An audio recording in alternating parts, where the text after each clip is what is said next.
तो supreme court के संवैधानिक बेंच में कौन-कौन शामिल था? सबसे पहले हैं चीफ जस्टिस डी.वाई. चंद्रचूड़ साहब, फिर बैठे थे जस्टिस मनोज मिश्रा साहब, फिर बैठे थे जस्टिस बी.आर. गवई साहब, फिर बैठे थे जस्टिस पंकज मित्तल साहब और थे इसमें जस्टिस विक्रमनाथ साहब, जस्टिस सतीश चंद्र शर्मा साहब और जस्टिस बेला त्रिवेदी साहब।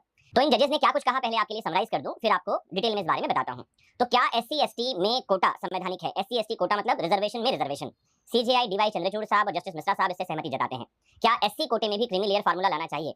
सीजेआई चंद्रचूड़ साहब और जस्टिस मिश्रा साहब अपने निर्णय में इस बारे में कोई जिक्र नहीं करते। क्या परिवार की एक ही पीढ़ी को रिजर्वेशन मिलना चाहिए?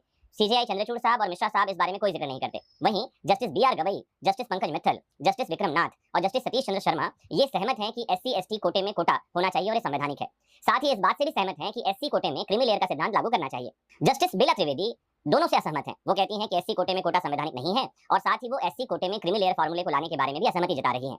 लेकिन क्या एक ही पीढ़ी को रिजर्वेशन मिलना चाहिए? मतलब एक पीढ़ी को रिजर्वेशन का फायदा मिल गया तो दूसरी पीढ़ी को रिजर्वेशन का फायदा नहीं मिलना चाहिए? इस बारे में जस्टिस पंकज मित्तल सहमति जता रहे हैं कि हाँ, परिवार की एक पीढ़ी को रिजर्वेशन मिल गया तो अब दूसरी पीढ़ी को रिजर्वेशन नहीं मिलना चाहिए। वहीं चंद्रचूड़ साहब, मिश्रा साहब, नाथ साहब, शर्मा साहब और त्रिवेदी मैम ये इस बारे में कोई भी जिक्र कर नहीं रहे हैं।